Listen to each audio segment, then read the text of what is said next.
I would like to invite to the stage Michael Kauffman, MD, PhD, the CEO of Karyopharm Therapeutics Incorporated.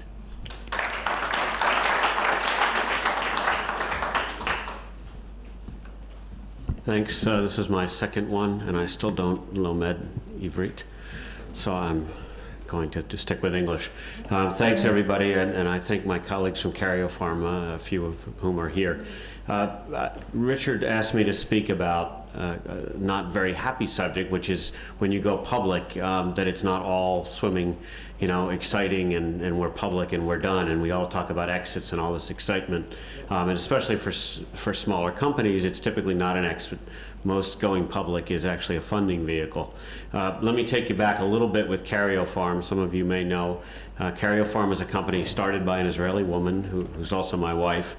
Couldn't be here because she's working really hard at the company back in the States, and she gets to send me to enjoy the food and the weather here. It's a company that develops new drugs, and I think, as Tal said at the beginning, this is one of the things that we all sort of take for granted a little bit until we really run out of options. And that is that we can walk into many hospitals now with most ailments, not all, for sure, and we can get pretty darn good, pretty amazing medicines. And if you think about it, it's a bit magical, right? I mean, you can go in with some pretty serious conditions nowadays and come out pretty well on the other end. And this is a relatively recent phenomenon. This wasn't true 50 years ago. We've basically cured hepatitis C virus. We didn't even know what it was 30 years ago. We have made AIDS into largely a chronic condition if you're in a modern, a first world country. We've changed heart attacks from a near certain death sentence within 6 months to people living almost normal lifespans now in many cases. But we have a lot of work to do, and we saw some examples earlier. Cancer is an area that still remains one of our most difficult tasks. Karyopharm was started with an idea to innovate and come up with a completely new approach to cancer. And it's, I think, a pretty interesting example of what happens in the biotech industry. This idea was in 2009. The drug called selinexor went into patients in 2012. And we realized we were going to need a lot of money to develop this drug. And unlike technology companies, drug companies, especially startup drug companies, have no revenue essentially at all until they either have revenue or they go bankrupt. There's not kind of a slow climb and a get more customers kind of thing, because we're heavily regulated and these drugs don't either get onto the market or they don't. We raised about $130 million in our IPO in 2013. We've raised several secondary funds. We recently did a convertible debt. Altogether, we've raised over $500 million, and that's what it will take to get this drug onto the market. Now, if we're lucky, that drug gets onto the market within the next 6 or so weeks. The FDA is reviewing us, and it's an interesting story, which I'll use as the example that I'll talk about, how sometimes this is not a fun job. And just to give a warning for people who are private, where you deal with a bunch of private investors who can be very annoying for sure, except for I3, who are excellent. And then you eventually go public when you only have about 100 different people calling you up every day to scream at you when the stock is not doing well.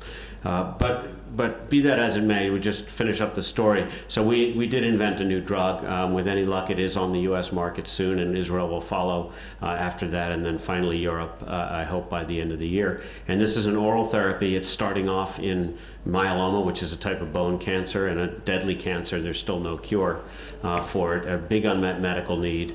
And it's very exciting because you take it once or twice a week at home and you don't need to be in a clinic, et cetera, et cetera. But it's most exciting is that it works in lots of other different types of cancers.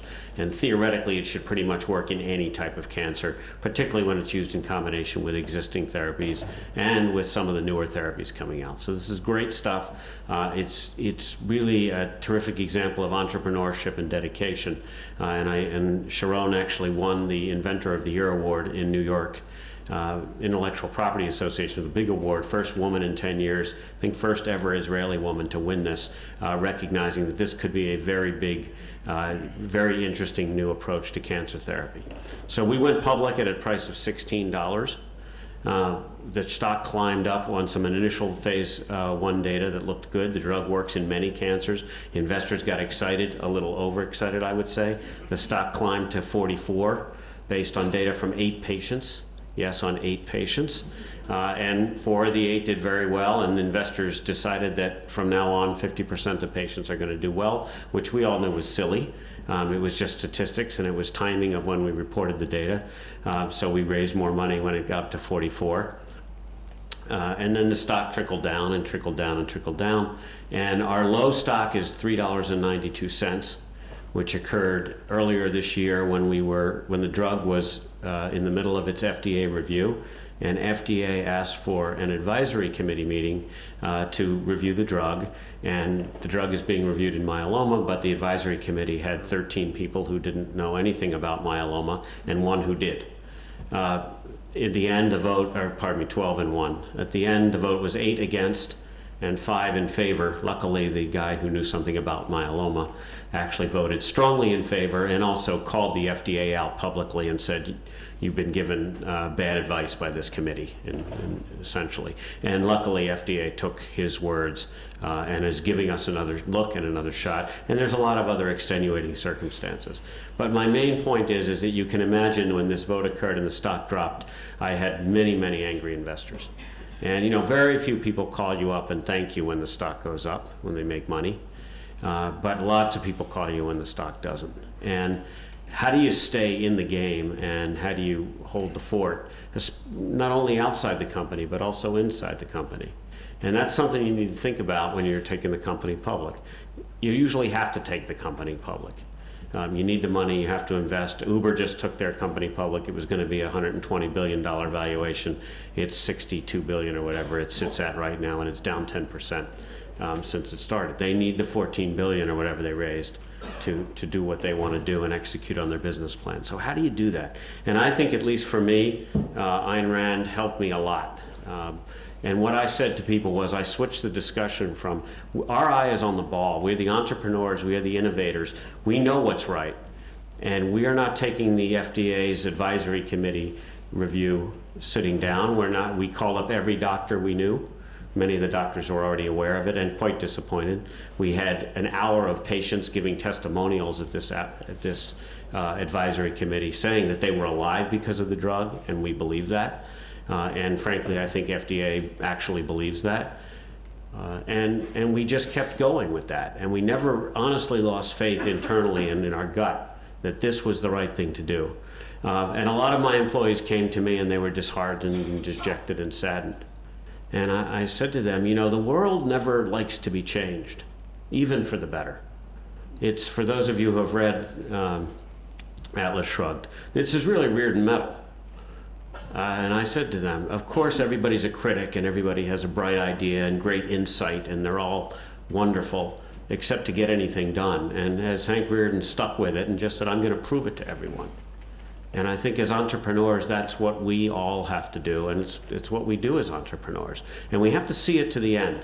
It's not enough to bring it part way there.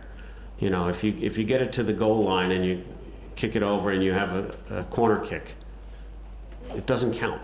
It's only about winning on the goal and getting it over. And after you win, everybody thanks you. And I hope we'll be there, and we have about 6 weeks to go for our PDUFA date. I hope we'll be there.